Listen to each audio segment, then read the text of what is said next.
आज का हमारा टॉपिक है पॉलीमर, जिसका पार्ट नंबर 3 हम कर रहे हैं।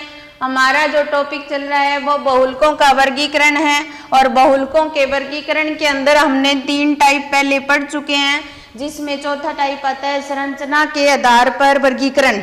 संरचना के आधार पर वर्गीकरण के अंदर इन बहुलकों को 3 पार्ट में डिवाइड कर सकते हैं, जिसमें पहला बहुलक आता है रेखीय बहुलक।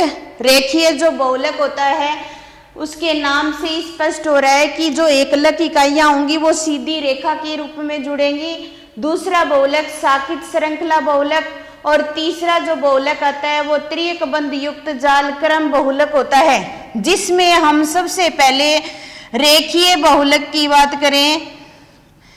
रेखीय बहुलक, रेखीय बहुलक के अंदर जो एकलक इकाइयां होंगी वो एक रेखा के रूप में सीधी श्रृंखला के रूप में जुड़ी रहेंगी, जिसको हम इस प्रकार से इनकी संरचना बना सकते हैं।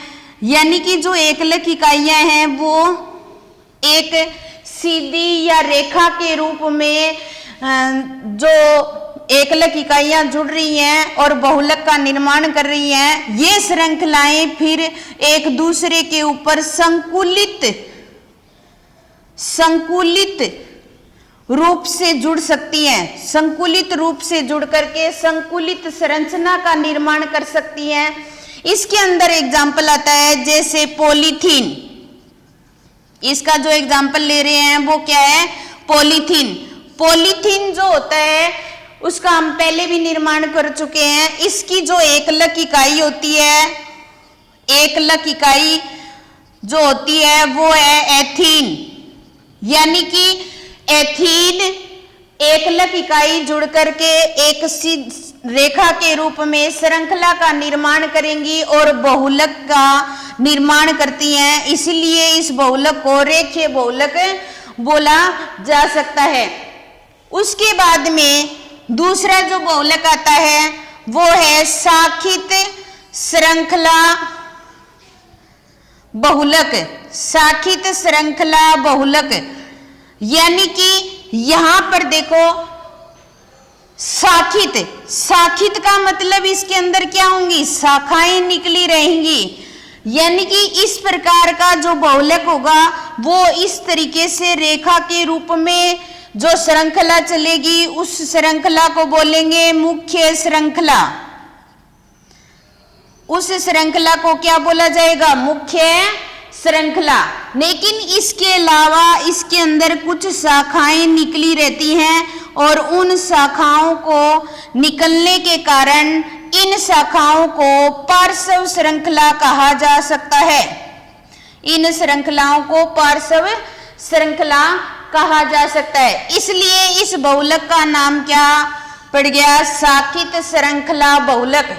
यानी कि ये शाखाएं जो निकली रहती हैं ये एक दूसरे के साथ जुड़ी हुई नहीं रहती, लेकिन इस मुख्य श्रृंखला के साथ में पार्श्व श्रृंखला निकली रहती है, इसलिए इसे साखित श्रृंखला बहुलक कहा जा सकता है। इसके इन दोनों में आपस में अंतर करें तो इस तरीके के जो रेखीय बहुलक होते हैं वो रेखा के रूप में व्यवस्थित होते हैं। साखित श्रृंखला बहुलक शाखाओं के रूप में व्यवस्थित होते हैं। इसके अलावा जो रेखीय बहुलक जो होते हैं उनका गलनांक, उनका घनत्व और उनकी तनन सामर्थ्य,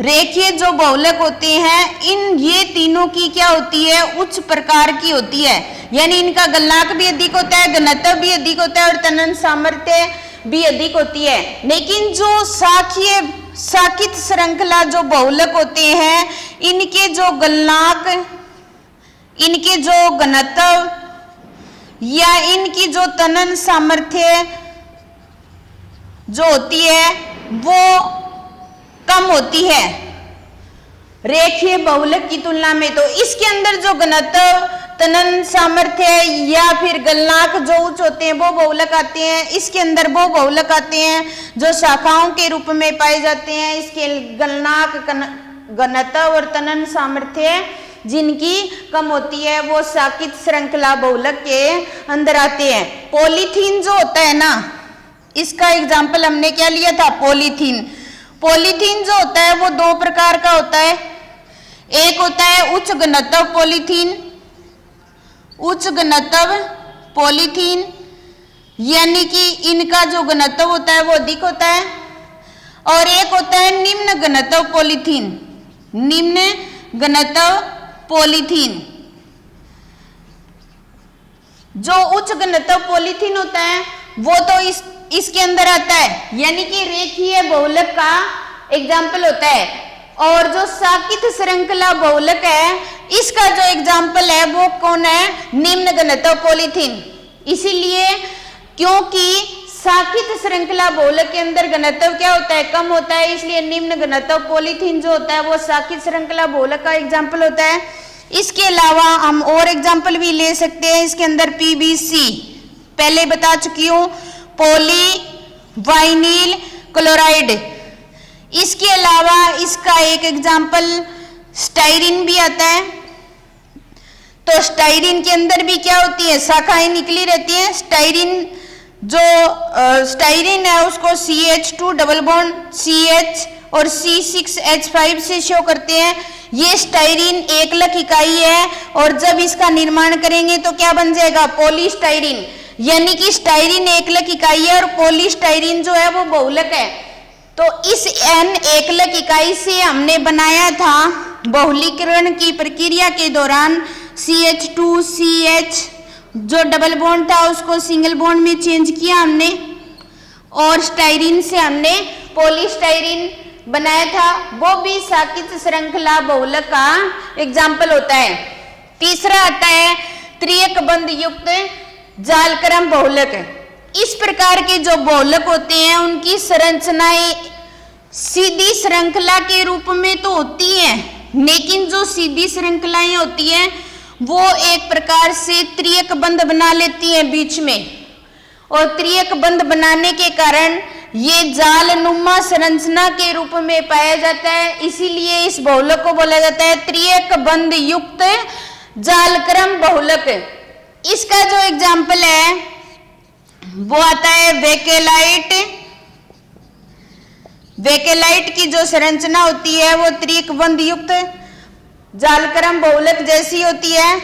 इसके अलावा इसके अंदर हम मेलामीन फॉर्मल्डिहाइड, मेलामीन फॉर्मल्डिहाइड,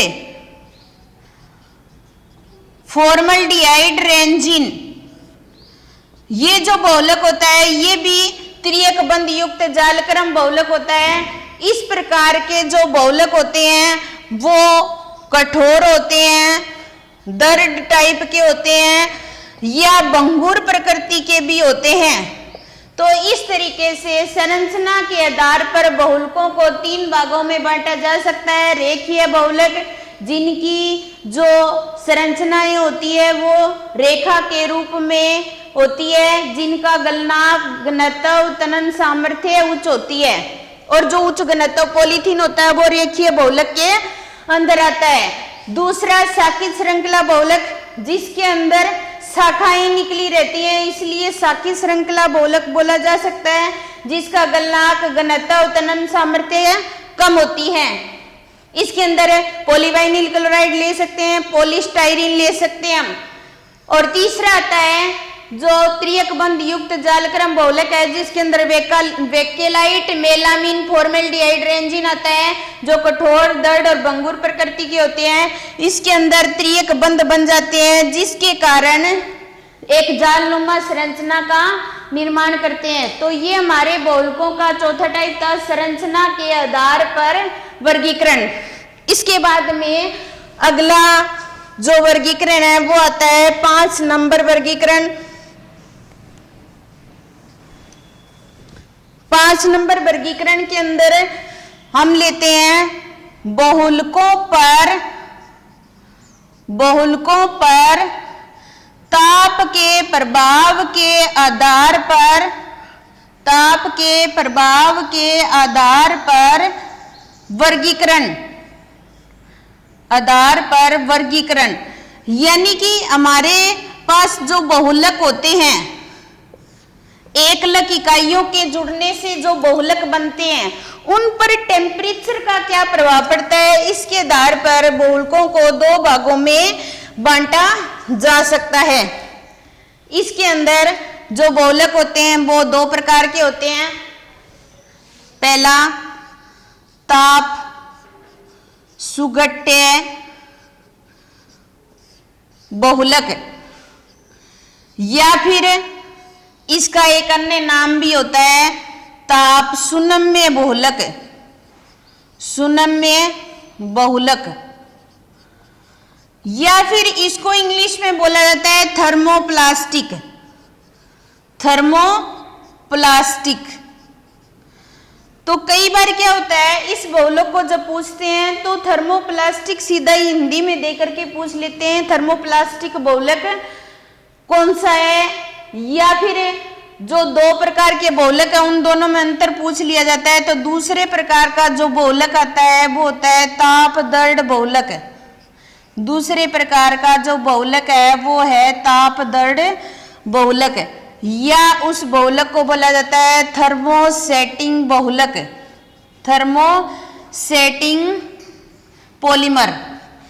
तो कई बार क्या होता है, पेपर के अंदर थर्मोप्लास्टिक और थर्मोसेटिंग दे देते हैं, ताप सुनम्य या ताप दर्द नहीं देते।